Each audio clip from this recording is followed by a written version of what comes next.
strong is the European Union? We spoke to designated President of the European Parliament, Martin Schulz.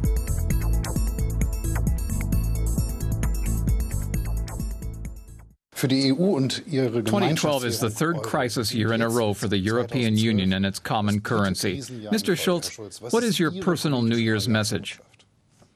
Dass die Staats- und Regierungschefs der Eurozone sich zu dieser Währung bekennen müssen. The heads of European states and governments must take responsibility for the currency.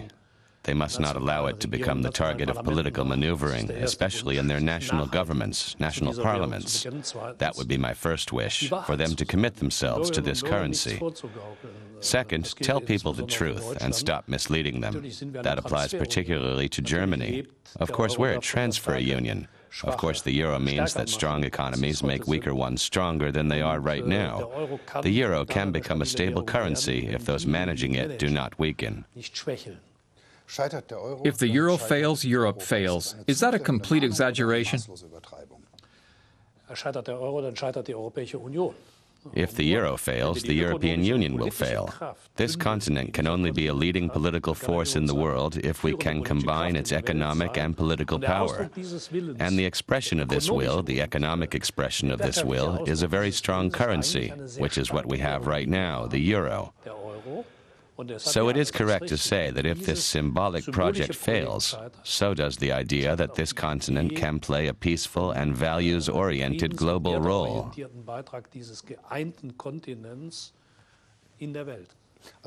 So you believe that if the euro disappears, if it falls apart, there are various scenarios, that the EU would break up, or would a rump union remain? I believe that we have a strong currency, but the management of this currency is weak.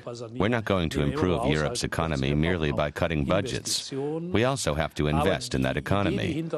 But the concept behind a united Europe, the expansion of the national framework, the achievement of what individual states can no longer do on their own, namely the preservation of social and political competitiveness through the use of European institutions and the European community as a whole, can be addressed best through this common currency. So instead of speculating about how it could all fall apart, we should concentrate on how we can strengthen it. What would happen to the individual states?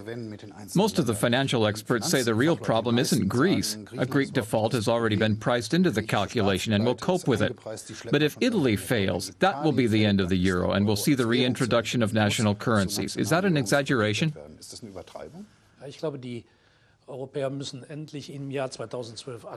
I think that this year Europeans are going to have to start being more sensible. We politicians are too quick to succumb to these worst-case scenarios. We even sign up to them, and then we're surprised when people lose faith in us. The politicians have got to give the people proper orientation and confidence.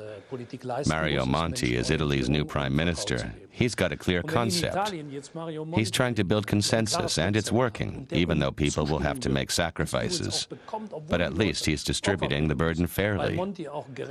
The rich will pay more than poor people do, and high incomes will be taxed more than middle or low incomes. And the government will crack down on tax cheats. That will help win back the trust of the people and the investors. So for 2012, the message must be, we're going to get our problems under control, because this is something we want to do, and something we must do. To win back that trust and put the debt crisis behind us, 26 of 27 EU states are setting up a fiscal union. Will that bring change for the better?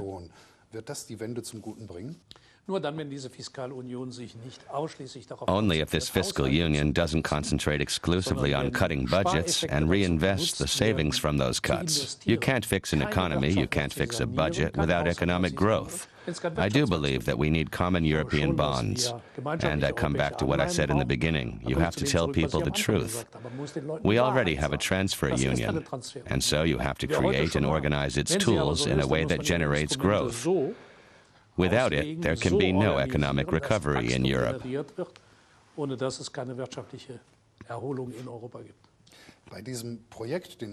Britain is not part of the fiscal union to stabilize the euro and is trying to prevent it from becoming part of the EU treaty. Wouldn't it be politically consistent for Britain to leave the EU? As far as I know, there's more business done in euros in the City of London than in British pounds. And I'm sure that Britain will sooner rather than later return to the negotiating table because it knows it needs a stable euro. A disintegration of the eurozone would be catastrophic for two countries, for Germany and for Britain. There's political turmoil elsewhere in the EU, too. In Hungary, the conservative government is using its two-thirds majority in parliament to reconfigure the state and society in its own terms. How should the EU react?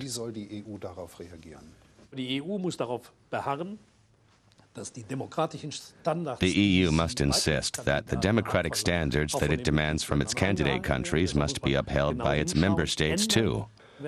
We need to follow events carefully, but in the end, only the Hungarians can change things. And I'm optimistic when I see developments on the ground in Hungary that Prime Minister Viktor Orban faces bitter times ahead. But one thing I'd like to add is that if Viktor Orban uses strong rhetoric against the EU, he recently compared it to the former Moscow dictatorship, only to turn around, since his country is financially bankrupt, and demand funds from the EU budget, then we need to remind him that solidarity in the EU isn't a one-way street. It means that implementation of and respect for basic democratic rules of the EU are a key requisite for everything else within the EU.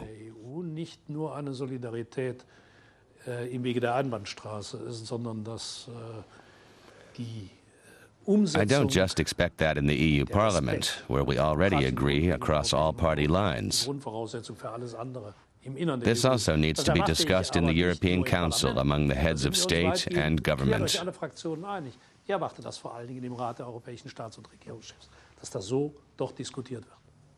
You avoided using the words political sanctions against the Orban government. Why?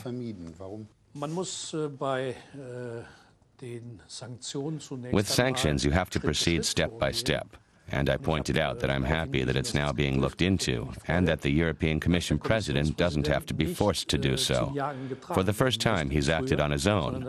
Once the results of the investigation are there, we'll see what to do next. The EU is in a mess. Many say it's the worst European crisis since the end of World War II. As designated President of the European Parliament, what do you want to do to revive the idea of European integration? I think the President of the European Parliament has a much stronger chance than the presidents of other institutions, such as the EU Commission and EU Council, to start a debate that should be held in European societies.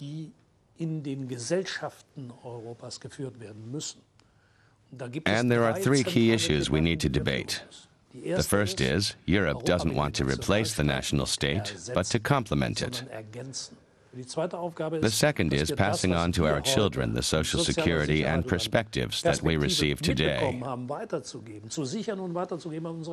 And the third is to make clear that we are demographically shrinking, and that we can only preserve our prosperity and our peace if we work not against each other, but together to shape this world together with others.